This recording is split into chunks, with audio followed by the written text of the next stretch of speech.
So you're now 2 weeks post-surgery or dislocation and you're wondering how to step the exercises that we did in the last video up a gear. Within this video, I'm going to share the top 4 exercises that you can do to start challenging the rotator cuff to the deep muscles of the shoulder just a little bit more. I'm also going to share my favourite exercise at the end, so make sure you stay tuned to the end of the video. So by this stage, you should have around 90 degrees of flexion and 90 degrees of abduction, and also around 20 degrees of external rotation.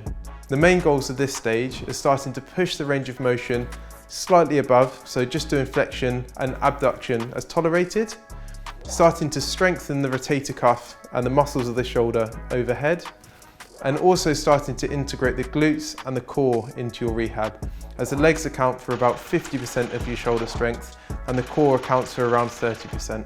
So here we're using a yellow resistance band, which is one of the lightest bands that you can get. You don't want to use a really heavy resistance band because otherwise it will just really fatigue the shoulder. You want to place the hands shoulder width apart, which will really stress the rotator cuff. And from here, you want to go up the wall really nice and slowly and then back down. You don't want to go too far up because it might cause a little bit of stress on the shoulder, so just be guided by pain. If it's uncomfortable, then you're pushing the shoulder or you're pushing the range of motion too far. Repeat this through 8 to 10 times for 2 or 3 sets as tolerated. So this is by far my favourite exercise for the shoulder.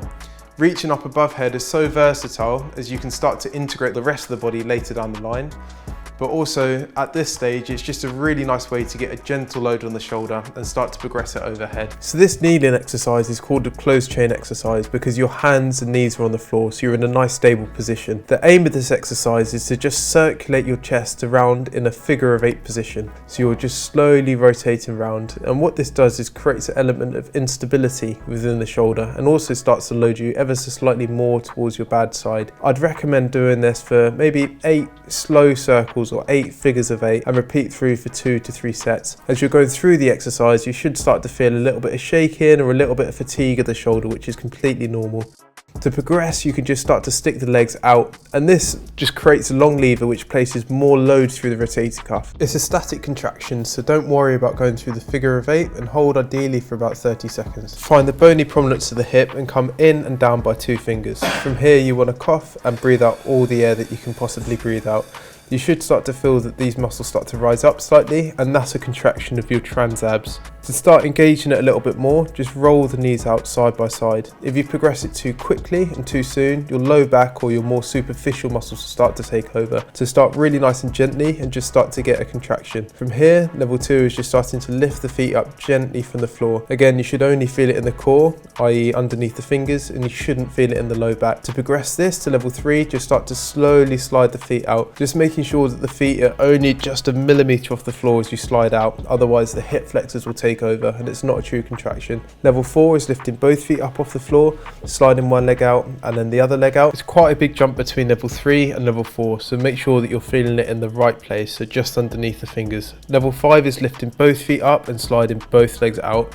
Make sure that you keep the feet as close to the floor as possible, and this just really limits the extent to which the hip flexors take over. Working the core like this is great because it really switches on the deep core muscles, so the multifidi and the internal obliques, and really helps to stop the low back and the hip flexors from taking over, which they usually do in slightly more advanced or slightly different core exercises. To perform the bridge, you want to find the transabs, so the same as we did in the last exercise. Really contract them, tuck the bum under, and really start to squeeze the glutes, the hamstrings and the core. From here, you want to hold at the top for 10 seconds. Once you start to fatigue, really slowly bring yourself back down. Again, rest, re-establish the contraction, tuck the bum under, squeeze and hold again for 10 seconds. You want to repeat this through 4 to 5 times or until you start to really feel that you're fatiguing.